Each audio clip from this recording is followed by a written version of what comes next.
Baik, bismillahirrahmanirrahim. Assalamualaikum warahmatullahi wabarakatuh.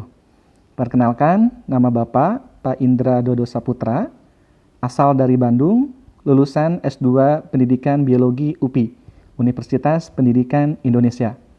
Nah, pada tahun sekarang, ajaran 2020-2021, Bapak diamanahkan sebagai guru bidang studi IPA. Nah, pada pertemuan kali ini, kita hanya perkenalan saja, ta'aruf, dan membahas tentang materi IPA secara umum. Ya. Nah, IPA itu pada dasarnya banyak yang kita kaji aspeknya, meliputi alam semesta. Bahkan semua ciptaan Allah Subhanahu wa taala itu kita pelajari, mulai dari hal makhluk yang paling kecil seperti virus, bakteri, jamur, bahkan yang makhluk yang paling besar, ya Allah ciptakan matahari, pegunungan, lautan, termasuk hewan-hewan yang bukan besar kita pelajari. Bahkan tubuh kita pun kita pelajari di IPA. Kalau yang pengen jadi saintis yang berdasarkan Al-Quran dan hadis, ya kita pelajari di sini. Ya, IPA itu dasarnya Al-Quran dan hadis, di mana banyak menerangkan kaidah-kaidah kajian sains, penciptaan alam semesta, penciptaan manusia, banyak di sana. Bahkan sekarang lagi banyak namanya virus corona. Nah, virus corona itu pada dasarnya makhluk hidup, tetapi ukurannya sangat kecil, yang tidak dapat bisa dilihat oleh mata secara langsung. Ya, itu bisa dilihat oleh namanya alat mikroskop. Ya, dengan pembesaran bahkan ribuan kali lipat. Nah, itu sekarang lagi banyak mewabah di dunia. Ya, dengan penyebarannya yang sangat cepat ya, karena reproduksi virus itu lebih cepat dibandingkan makhluk yang lainnya. Dan itu harus kita pelajari bagaimana ciri-ciri virus, bagaimana cara perkembangbiakannya, bagaimana cara penularannya, bagaimana cara pencegahannya, seperti itu. Mungkin kalian sudah banyak Google ya tentang materi virus. Itu salah satu kajian dari IPA. Nah, banyak juga yang nanti kita bahas itu tentang tubuh kita di kelas 8. Itu anatomi tubuh kita pelajari. Kita nanti akan jadi seorang yang dokter ya, dokter calon ini bedah. Yaitu dokter misalnya bedah, dokter mata kita pelajari nanti organ mata, dokter telinga, dokter ginjal, penyakit dalam, banyak ya. Nah, kita pelajari di kelas 8, sistem pernapasan, nanti ada apa aja, sistem pencernaan, lalu sistem gerak atau rangka tubuh kita, kenapa kita bisa bergerak seperti ini ya, kenapa kita bisa mengetahui, mendengar, proses mendengar seperti apa, nanti kita pelajari. Termasuk penyakit-penyakitnya, ya, yang antisipasi ketika kalian menjaga kesehatan. IPA itu ujungnya yaitu satu, yaitu mengenal diri sendiri, ya, dengan tubuh kita untuk menjaga kesehatannya, mengenal lingkungan kita, mengenal ciptaan Allah Subhanahu wa taala, agar satu tujuannya yaitu takwa. Jadi kita tadabur. Allah ciptakan alam semesta ini dan kita sebagai amanahnya yaitu sebagai khalifah, bagaimana kita memiliki ilmu untuk mempelajari yang Allah ciptakan, ya, termasuk tubuh kita sendiri. Harus dijaga dengan baik. Ya, seperti itu. Ya, itu tujuannya. Jadi IPA itu bukan sebatas hanya hafalan, bukan sebatas hanya misalnya rumus-rumus, tidak. Tapi pada dasarnya yang tujuan akhir dari belajar IPA itu yaitu takwa.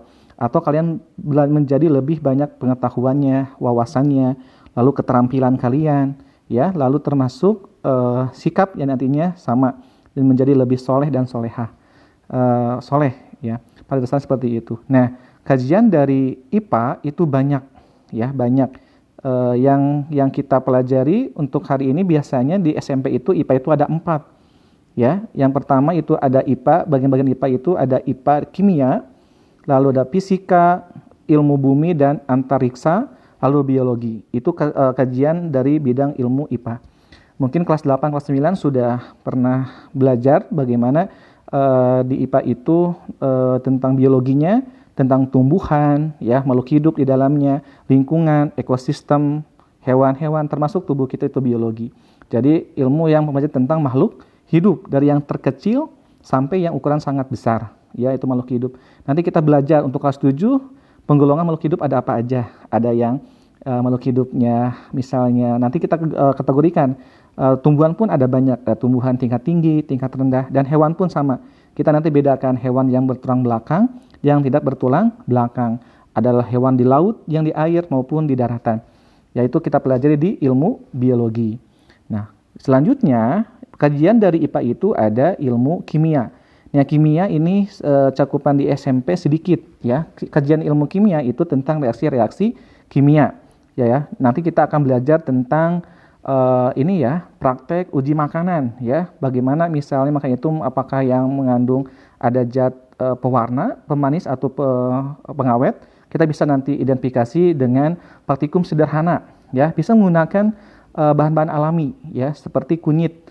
Kunyit itu bisa sebagai indikator untuk menguji kandungan amilum, ya, kandungan dari zat adiktif seperti itu.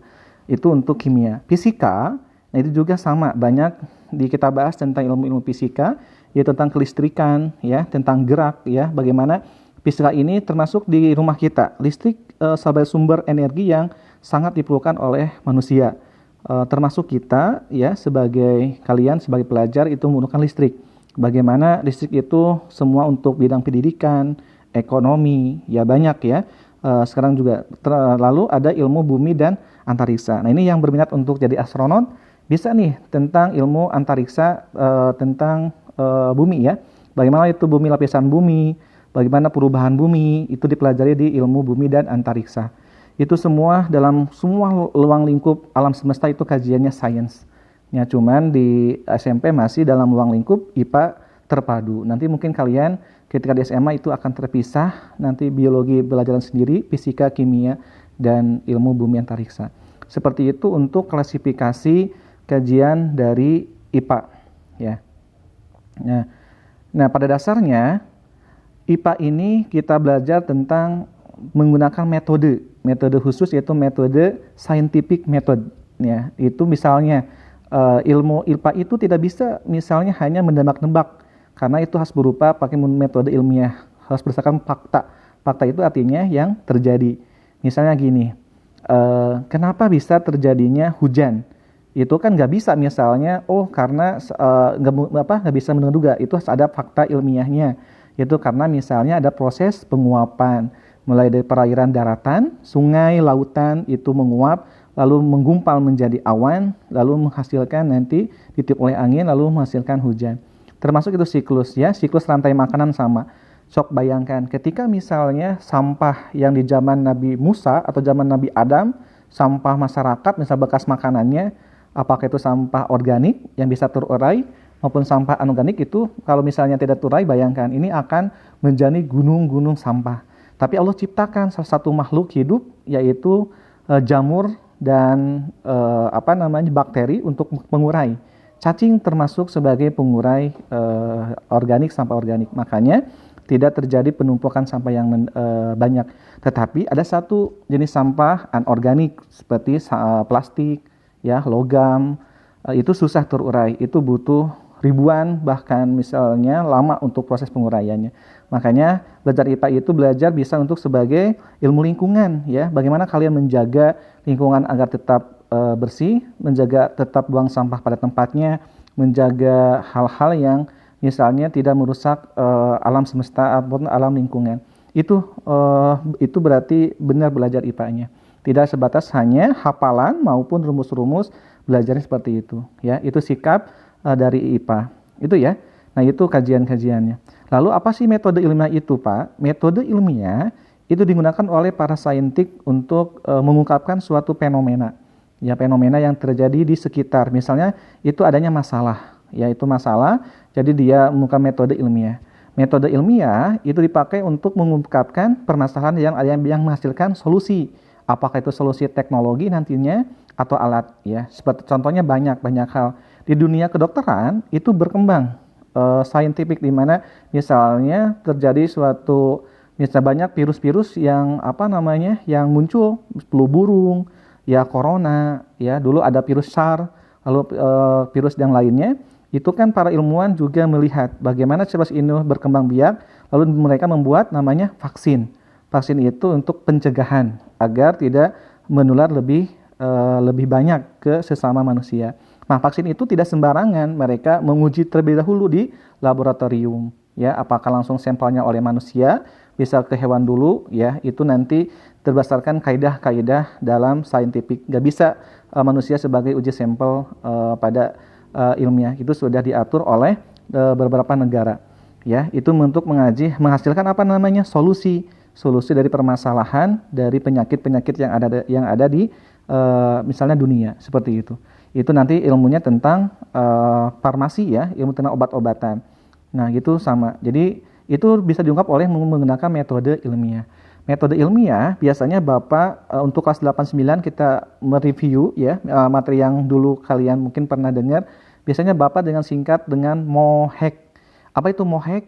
M-nya itu artinya merumuskan masalah. Jadi dalam setiap kajian fakta dari sains itu adanya masalah dulu.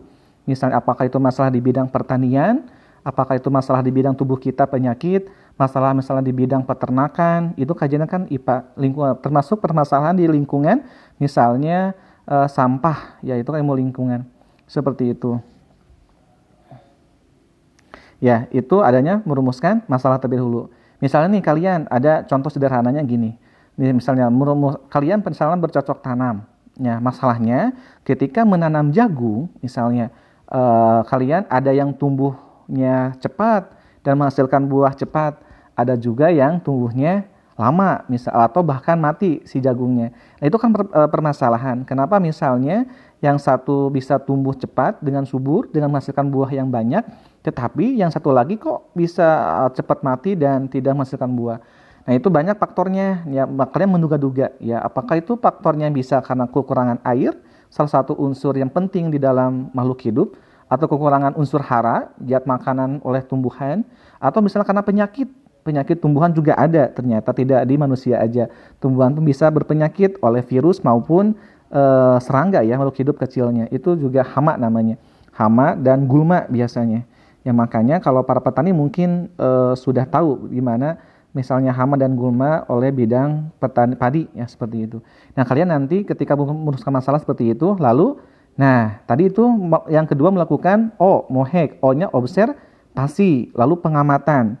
Kalian amati, misalnya ketika kalian eksperimen, mengamati, ternyata ada banyak faktor yang salah satu tumbuhan jagung itu tidak tumbuh dengan subur. Yang tadi yang sudah Bapak sebutkan dari awal, yaitu apakah faktor air, itu secara eksternal artinya, yaitu faktor yang di luar tumbuhan jagung, ataukah faktor dari internal, misalnya ternyata bibitnya yang bermasalah karena bibitnya misalnya rusak atau misal kurang bagus, itu faktor internal, jadi genetik namanya ya seperti itu. Nah, ketika sudah melakukan observasi, lalu kalian H itu hipotesis artinya menduga-duga atau dugaan sementara. Kalian menduga yang tadi salah satunya misalnya kekurangan pupuk makanan, misalnya pupuk kandang. Dan kalian ternyata itu salah satu faktor, dan kalian eksperimen. Misalnya yang lain beda, bukan karena pupuk, misalnya karena emang misalnya kurang air atau kurang sinar matahari, misalnya karena dia ditanam dalam tempat yang teduh, karena tumbuhan pun sama membutuhkan cahaya matahari untuk membuat makanan sendiri, namanya berfotosintesis. Kelas 8 mungkin sudah pernah belajar, kelas 9 ya, karena ini materi kelas 8. Nah, itu banyak faktor. Nah, lalu MOHEC, itu bereksperimen. Kalian melakukan eksperimen. Misalnya bagaimana misalnya tumbuhan itu yang tadi kalian sebutkan dari dugaan sementara oleh faktor pupuk, faktor sinar matahari, oleh air, oleh banyak faktor unsur yang lain, kalian uji coba. Ternyata benar. Misalnya ketika dikasih pupuk dengan rutin, dengan misalnya skala misalnya seminggu 2 kali, ternyata menghasilkan buah yang sangat banyak. Ternyata ketika misalnya dibedakan yang di tempat yang terang itu ternyata banyak menghasilkan misalnya buah dibandingkan tempat yang gelap. Nah, itu salah satu misalnya, itu eksperimen. Lalu MOHEC, K-nya kesimpulan. Nah, kesimpulan itu artinya menyimpulkan dari hasil eksperimen tadi. Kalian menyimpulkan, faktor yang misalnya yang membuat lebih banyak buah itu karena faktor pupuk, misalnya pupuknya apa aja, pupuk kandang kah, pupuk kimia kah, atau yang lainnya. Termasuk air, ya air pun apakah air yang dari bersih atau hanya air sungai. Itu kesimpulan. Lalu kalian membuat itu harus sistematis. Tidak bisa misalnya kalian tiba-tiba eksperimen. Nah, itu akan nantinya sesat lah. Artinya kenapa sesat? Karena data yang kalian hasilkan itu tidak ilmiah. Dikatakan ilmiah itu yang tadi ya harus sistematis, mulai dari adanya masalah, observasi, hanya membuat hipotesis, lalu bereksperimen, terakhir kesimpulan. Tidak bisa kalian tiba-tiba eksperimen lalu menghasilkan kesimpulan, itu nggak bisa. Itu harus sistematis seperti itu ya. Nah, itu sekilas tentang metode ilmiah. Nah, itu yang harus dipahami. Selanjutnya, nanti diharapkan akan menghasilkan sikap saintis. Nah, apa itu sikap saintis? Sama mungkin yang ada di para nabi yaitu Rasulullah SAW. Yaitu yang pertama itu sikap jujur. Jadi belajar IPA itu ketika nanti kalian belajar IPA atau mau praktikum maupun teori di kelas itu harus jujur. Tidak boleh misalnya kalian tidak jujur. Ya, itu harus menghasilkan orang-orang yang jujur. Ya. Lalu selanjutnya apa? Yang kedua itu sikap tanggung jawab. Nah, tanggung jawab terhadap apa? Terhadap apa yang kalian lakukan. Ya, tanggung jawab misalnya ketika misalnya kalian melakukan praktikum misalnya di lab. Nah, nanti kalian tanggung jawab terhadap kebersihannya dari peralatan lab, lalu tanggung jawab terhadap keselamatan di lab, ya seperti itu untuk biar menghasilkan dia tidak menghasilkan yang lainnya. Gitu. Selanjutnya apa? Teliti. Nah, sama ini sikap yang harus dimiliki oleh orang-orang yang belajar tentang IPA. Kenapa teliti? Karena fatal ketika ketika orang-orang kedokteran tidak teliti, dia memvonis suatu penyakit, lalu dia fatal tidak teliti, akan berakibat fatal ya. Sama juga. Jadi kalau teliti itu harus benar-benar berdasarkan data ya, data apakah dari observasi. Kan biasanya kalau dokter itu suka nanya-nanya dulu nih, apa gejalanya, udah berapa hari sebelum memberikan resep kan. Itu namanya dia mengobservasi dulu. Ya, sama para petani pun begitu ya, di bidang pertanian. Dia mau observasi dulu lapangan, bagaimana nih misalnya pertumbuhan itu tidak begitu produktif hasilnya. Dia observasi dulu lapangan, oh ternyata saluran airnya kurang, misalnya oh ternyata terlalu rapat dari jarak tanamnya, banyak faktornya. Nah, seperti itu ya, harus teliti. Apalagi misalnya harus jujur, apalagi tanggung jawab, teliti, lalu sabar. Nah, sabar termasuk sikap saintis ya. Ketika misalnya nggak bisa kalian menyimpulkan suatu eksperimen berdasarkan bukan fakta, tapi misalnya ngarang atau persepsi atau dugaan kalian sendiri, itu nggak bisa. Harus berdasarkan dengan data.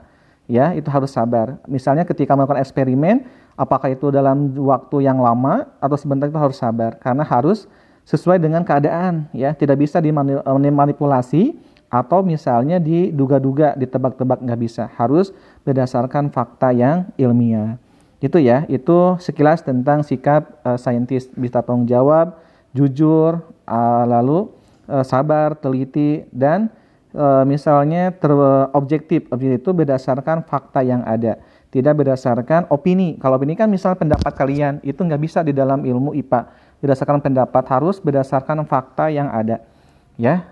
Seperti itu. Namanya juga IPA itu ilmu yang berdasarkan metode ilmiah. Kalau mungkin dari ilmu-ilmu sosial itu bisa kalian, atau ilmu-ilmu humaniores bahasa, itu bisa kalian beropini, berpendapat dari hasil kajian literasi, baca-bacaan dari internet kah, dari para ustadz atau para guru yang kalian pahami. Seperti itu. Tapi kalau untuk sains nggak bisa berdasarkan opini.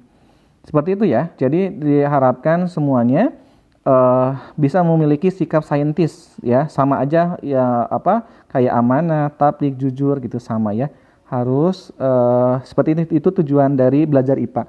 Ingat ya, sekali lagi ya, IPA itu pada dasarnya menyenangkan ketika misalnya kalian, karena belajar tentang lingkungan sekitar ya, belajar tentang tubuh kita, tentang banyak hal di sains itu.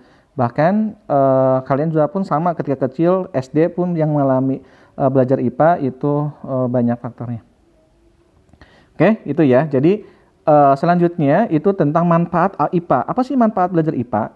Banyak manfaatnya ya. Minimal kalian punya bekal pengetahuan, wawasan tentang sains ya, yang sederhana, mulai dari lingkungan tubuh kalian itu kan harus kalian pahami.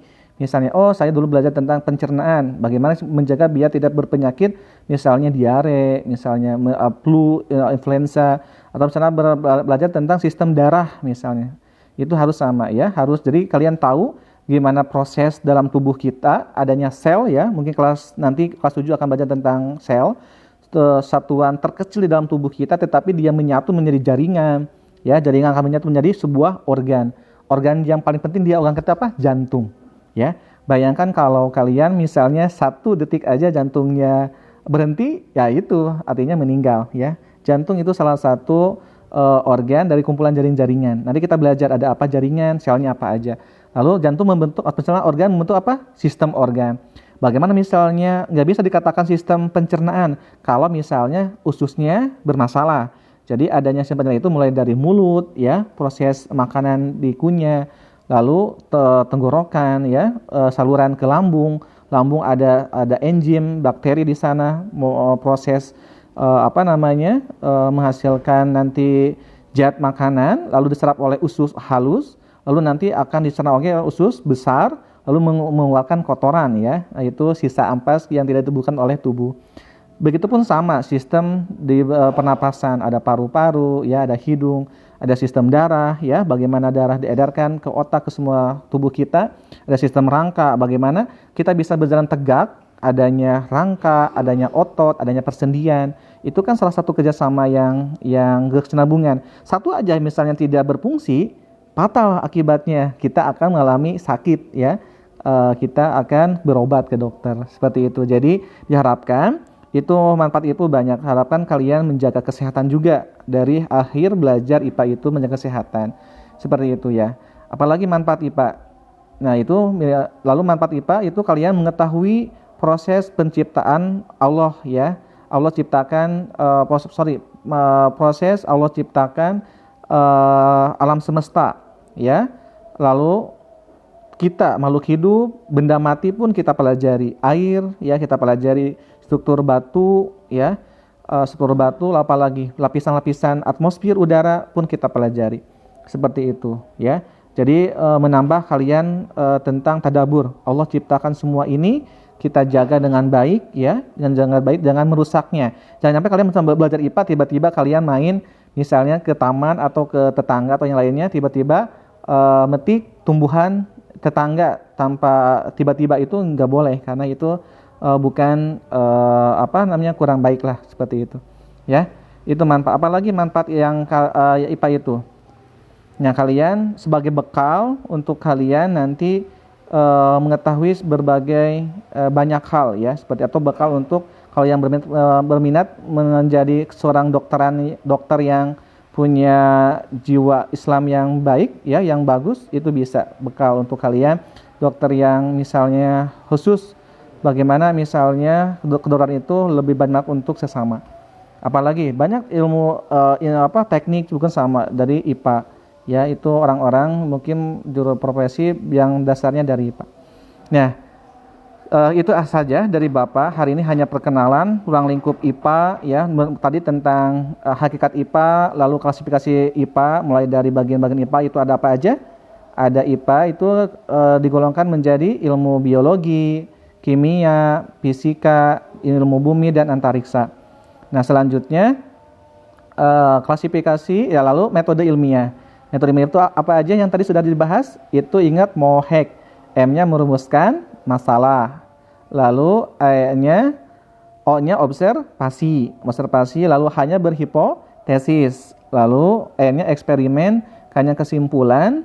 Nah, itu untuk metode ilmiah. Sikapnya apa? Sikap saintik. Tadi jujur, tanggung jawab, sabar, teliti. Seperti itu. Lalu tadi manfaat IPA banyak.